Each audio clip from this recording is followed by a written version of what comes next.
Are you ready for this? What is my score? What level of autism am I at? Who knows? Stay tuned. Oh, that is... imagining that makes me want to start curling up in a ball and crying. Cat, I feel betrayed. Oh yeah, we're taking autism tests today. Here we got the RADS R. The RADS R is the Revito Autism Asperger Diagnostic Scale revised. It is a self-report questionnaire designed to identify adult autistics who escape diagnosis. I obviously eluded diagnosis in my childhood. That's why I'm taking self-diagnostic tests. Funny story about that. When I was a child, my parents took me to a specialist that tests for, I think, autism, ADHD. They looked at me, you know, checked me up, and their response was, nah, she can't possibly have ADHD. She focuses way too intensely on everything. Anyways, I have taken this test before. I don't remember what I scored, but I took it with at nominal.naomi and at bubblepinkl, two very autistic people.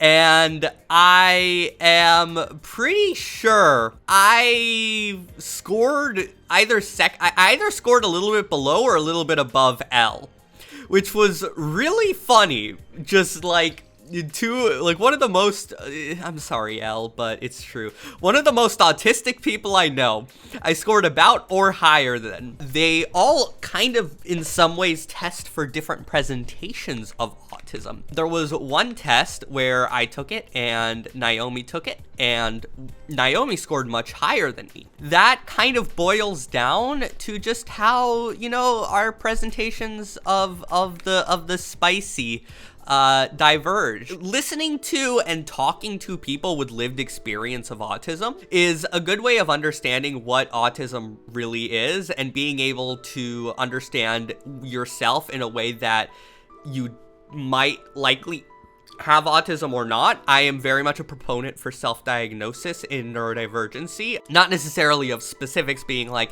okay, I have autism, or okay, I have ADHD. But yeah, being able to understand, talk to neurodivergent people and say, all right, I think I'm neurodivergent. That is, I think, probably sometimes worth more than the opinion of a quote-unquote professional, because I have seen and heard friends talk to professionals who say the most blatantly outdated and honestly stupid things possible.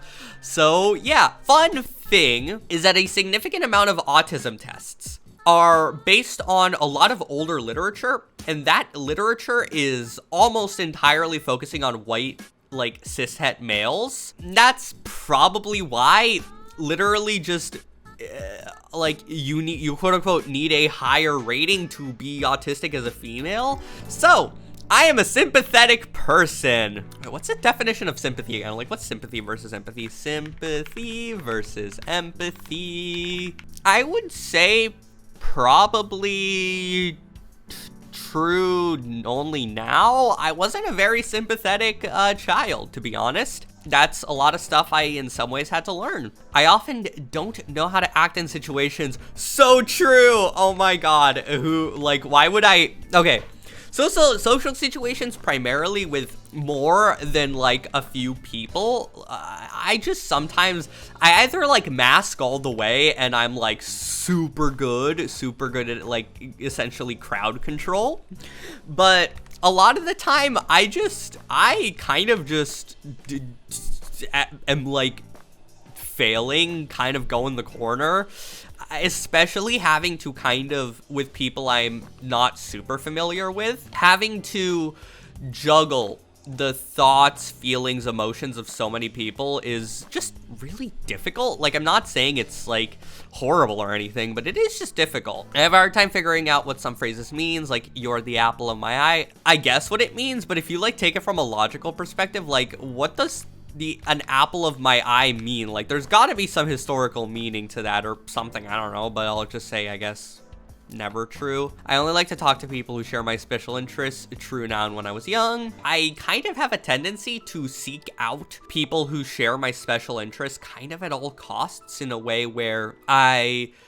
am genuinely kind of averse to interacting with people who don't share at least some special interests. This is like an issue when I'm like in the dating scene or on dating apps, where I will just like completely ignore people I don't think I would share special interests with. I would fail at that one because I'm not a native speaker. The Apple one, yeah, that is another issue. A lot of the RADS-R and other tests have to be thought of and applied a little bit differently to people who are not like just non-native speakers, but sometimes like trans people as well. For example, this isn't actually RADS-R specific. This is not autism test specific. This is for dissociation with the DES2. A lot of experiences of dissociation are kind of unique, not uniquely, but in some ways intrinsically trans experiences. It's like, okay, this would apply if you are trans or if you experience dissociation. I always notice how food feels in my mouth. This is more important than how it tastes. I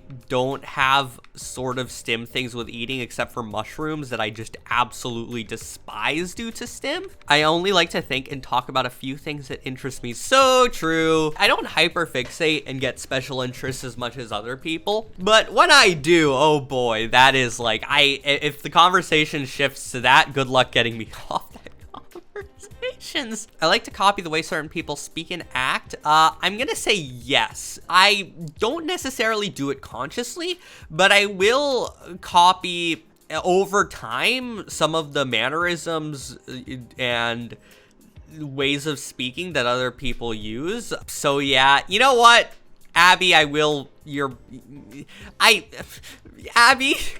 don't do this to me. Don't so yeah me. But yes, what Abby is referring to is how Abby only has noticed that I have started picking up some of the speech patterns of @nominal.naomi since I edit for her. I guess I picked up the exact way of speaking in which, or just specifically at the very least, in which she says, so yeah. I'm gonna just say it unintentionally, and people are gonna make fun of me for it. So yeah. Anyways, I have to act normal to, yes. I mean, I don't have to act normal, but yes, no, I sometimes will, especially in situations with authority. I definitely have to mask. How do you answer stuff that depends on the context? Like meeting people might be easy under certain circumstances. That's kind of why this test sucks in a way, where it's really left up to interpretation.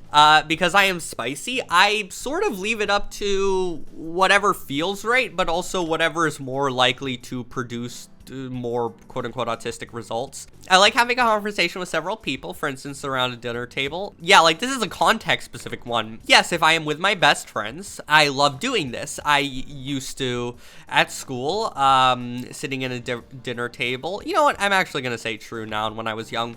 Because generally, yeah, I do enjoy having these conversations. They are incredibly difficult, but it is something I genuinely do enjoy sometimes. I was very, very, very vocal in high school, like, for example, English classes, that kind of thing.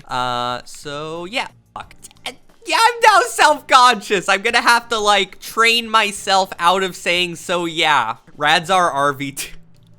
RV2 needs a question of, did you hyper-analyze all these questions? No, literally, like, I feel like you have to add, like, a significant amount of points if you hyper-analyzed all the questions. Some ordinary textures that do not bother others feel very offensive when they touch my skin. Mushrooms. I hate them. Like, they don't taste like anything to me, but the texture makes me want to vomit. Different mushrooms have different textures. I know that I actually didn't know that different mushrooms had different textures. But yes, the woodsy or the black and wiggly stuff they put in hot and sour soup at Chinese restaurants sometimes has like a cartilage texture. Oh, that is, oh, that's, imagining that makes me want to start curling up in a ball and crying. Y'all are gonna make me put a new rule saying like no talk about mushrooms.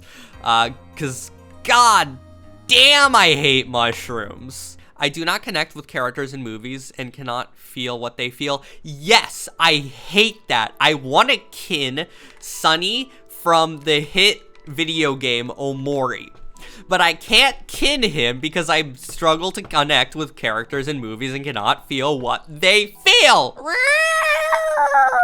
I cannot tell when someone is flirting with me. Never true. I can always tell when someone is flirting with me, mostly because I am a woman and people flirt with me all the time because I'm delicate and meek, submissive, cute, a little bit of a cat girl. Meow, meow. There's gotta be a question on here that's just like, do you meow at people? Do you stim at people? Meow, meow. How to make friends and socialize is a mystery to me. Oh, 1000%. I've been like trying to figure out ways to make friends, especially since I am younger than 21 and not in college. That is like the biggest curse for making friends, and it is really, really annoying. I tend to point out other people's mistakes. Yes. Okay, chat. Chat, are you ready for this? What's my score? What is my... Wait, no, I gotta do it like dramatic. Chat, are you ready for this? What is my score? What level of autism am I at? Who knows? Stay tuned for the next 30 seconds, and we will find out.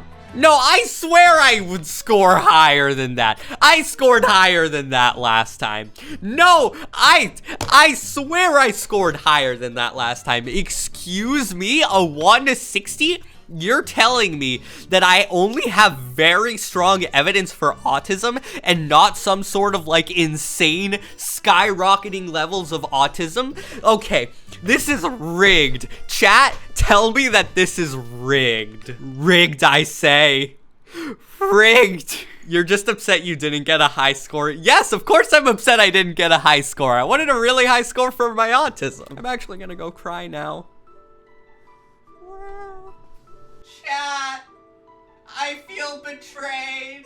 I mean, I am above the mean. Good point.